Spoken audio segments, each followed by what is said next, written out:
Pengadilan Negeri Jakarta Selatan dijadwalkan akan menggelar sidang perdana pra-peradilan kali kedua yang diajukan Setio Novanto pada Kamis 30 November 2017 besok.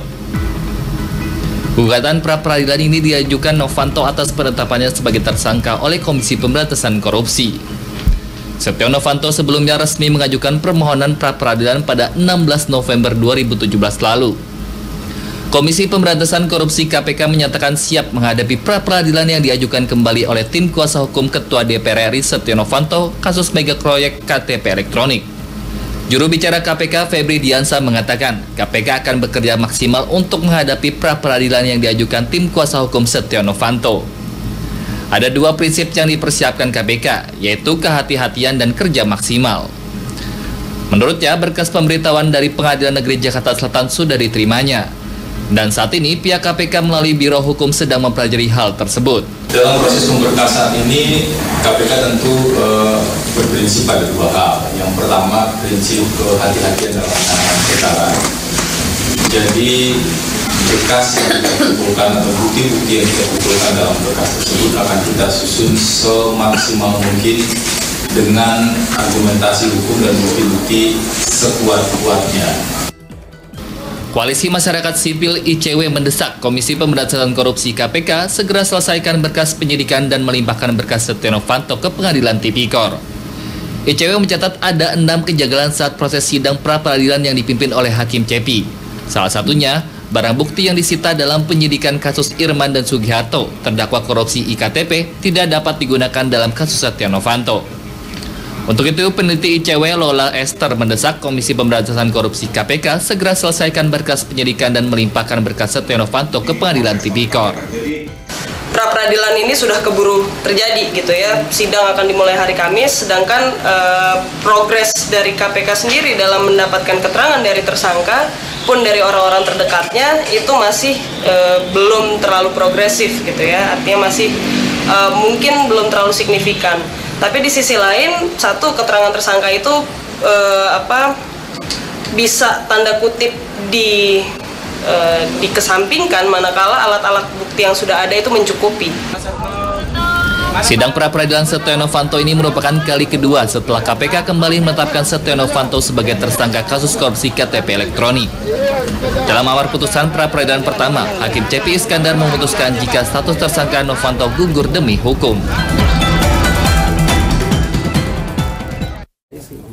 Halo, selamat malam pemirsa. Saling Silang hadir ke hadapan Anda bersama saya Ayu Wardani. Pemirsa, 10 hari sudah Setio Novanto mendekam di balik jeruji besi Komisi Pemberantasan Korupsi. Besok ada babak baru, yaitu sidang pra-peradilan jilid kedua. Di sidang pra-peradilan jilid kedua ini, akankah Setio Novanto kembali memenangkan pra-peradilan seperti pada pra-peradilan pertama, atau justru Komisi Pemberantasan Korupsi yang kali ini akan memenangkan pra-peradilan? Bersama saya di studio JAK TV di Saling Silang hari ini, saya sudah bersama dengan Bang Rasman Nasution, praktisi hukum. Apa kabar? Sehat, alhamdulillah. Selamat malam. Selamat malam. Pak Nasrullah, apa kabar? Alhamdulillah, sehat juga. Selamat malam, pemirsa. Selamat malam. Dan di kubu sebelah kanan saya, Pak Boyamin Saiman, Koordinator Masyarakat Anti Korupsi. Pak Boy, apa kabar? Baik, alhamdulillah. Serak ini. Serak, agak serak. Pak Alfon Kurnia, praktisi hukum. Selamat malam. Selamat malam, Mbak. Terlebih saya pertama mau ke Bang Rasman dulu. Apa pandangan dan komentar Anda jelang pra-peradilan jilid kedua Setio Novanto besok? Baik, pra-peradilan sebagaimana kita tahu dalam konteks pra-judisia ya, lebih pada prosedur. Saya berharap bahwa dalam konteks pra-peradilan kali ini juga KPK harus fair, Kenapa saya katakan harus fair? Karena kadang-kadang KPK, kalau pra-peradilan, beberapa kali pengalaman saya, mungkin juga oleh Bang Nasrullah dan teman-teman, itu mereka memburu.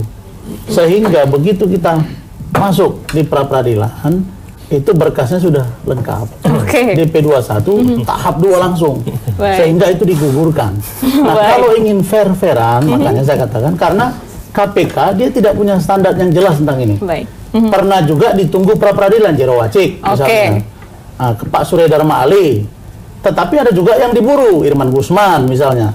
Nah, adapun terhadap Pak Setio Novanto menurut saya, berilah ruang kepada dia dan pengacaranya untuk mengikuti pra-peradilan sampai dapat dibuktikan apakah ini memenuhi unsur atau tidak dalam hal prosedur. Berilah ruang. Pak Nasrullah bagaimana? Jadi gini, apa yang disampaikan Rasman ini karena begini, ada sebuah ketentuan di dalam KUHP bahwa perkara pra-peradilan gugur kalau perkara pokok sudah masuk ke pengadilan. Itu yang dimaksudkan oleh beliau. Sehingga beliau mencurigai, bukan mencurigai lah, meminta agar karena ada ketentuan seperti dalam KUHP, jangan sampai perkara pokok ini diburu-buruin untuk. Saya rasa kalau KPK melakukan itu juga enggak. Karena apa? Prinsipnya begini, bagaimana mau diburu-buruin begitu sudah diserahkan ke pengadilan, jika penyidikannya tidak lengkap, tidak sempurna, habis KPK nanti, jaksa penuntut umumnya nanti dikunyah di pengadilan karena bukti-bukti yang dibawa nggak lengkap. Nah, tetapi kalau sudah lengkap pun, ya mempercepat proses juga dimungkinkan. Cuman jangan karena mempercepat proses itu tujuannya menghancurkan pra-peradilan, itu yang dimaksud Pak Rasman mungkin. Tapi gini, sebentar saya ingin tambahkan begini ya. Saya berharap ke depan, mungkin termasuk teman Alphonse Bunyami juga sepakat ya bahwa ke depan itu baik polisi, KPK dan jaksa tidak lagi terburu-buru menetapkan orang sebagai tersangka. Terburu-buru. Ya, kapan orang ditetapkan tersangka? Matangkan dulu case-nya itu di dalam tahap penyelidikan. Begitu masuk ke penyidikan, periksa semua ulang, dijadikan alat bukti, kemudian tahap penyidikan sudah matang, baru tetapkan tersangka, tahan langsung limpahkan, nggak perlu lama-lama. Jadi yang jadi penyakit di dalam sistem peradilan itu adalah, ini mungkin salah satu perjuangan saya dengan teman-teman YLBHI dulu, bahwa agar proses peradilan di tahap penyidikan itu jangan digunakan dan dimainkan dengan perpanjangan penahanan. Maksimumkan penahanan hanya 20 hari. Walaupun KUHP membolehkan perpanjangan, itu case-case yang memang orang itu tidak bisa tidak ditahan segera. Sehingga penyidikannya masih lama, dia harus ditahan segera, kalau nggak nanti menghilang, nanti 20 hari nggak cukup, bisa diperpanjang. Nah, case-case kayak kasus korupsi, terutama kasus olahan bukan tertangkap tangan, ya, saya rasa penahanan itu digunakan cukup 20 hari, tidak perlu ada 30 plus 40 plus 30 plus 30. Ini sudah 10 hari. Kira-kira akan ada pertambahan masa penahanan atau seperti apa dari KPK besok, Pak Boy? Kalau kemudian proses pembuktian itu sudah selesai, juga tidak bisa disalahkan dong kalau kemudian dinyatakan P21. Kan itu kan.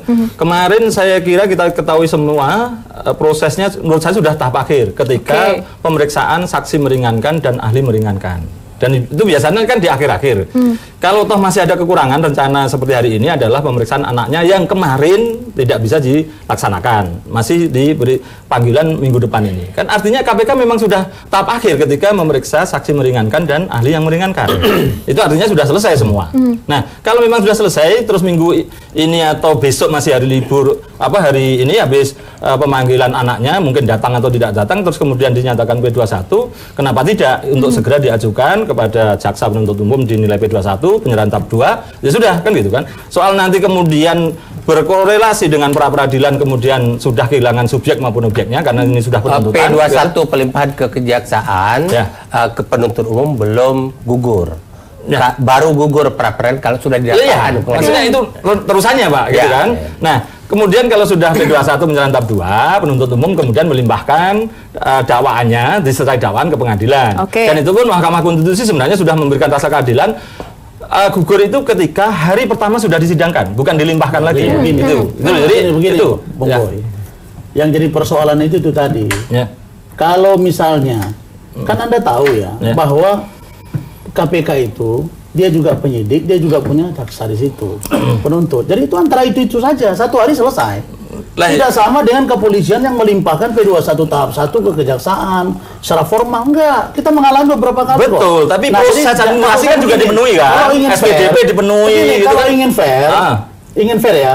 Karena katakanlah walaupun banyak saya tidak sepaham dengan cara Frederick misalnya dalam menyampaikan pembelaan beliau, tapi menurut saya karena di situ ada yang menyatakan 6.000 misalnya bukti-bukti. Nah, dan lalu kemudian dicari bukti baru.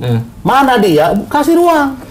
Iya, tapi kalau sudah selesai kenapa? Biarkan, kan gitu kan? Biarkan, karena ada larangan nggak? Bukan hak konstitusional. Oh iya, betul. Tapi kalau saya pasal 40 KUHP kan menyatakan tersangka berhak mendapatkan persidangan segera. Benar. Kan gitu kan? Ya tidak ada larangan. KPK ada permainan.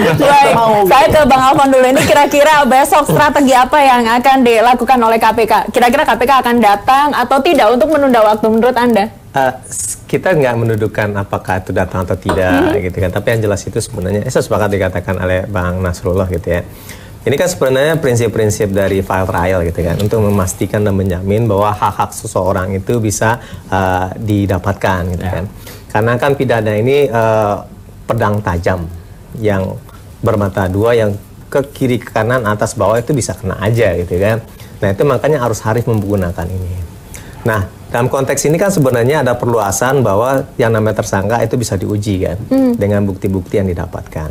Nah, pada saat ini adalah apakah memang KPK itu mempunyai bukti-bukti yang kuat gitu ya, dan kemudian sempurna itu menjadi suatu prima facie agar ke depan pada saat diuji di pengadilan itu bisa adekuat dan kemudian diputus berdasarkan prinsip-prinsip hukum gitu.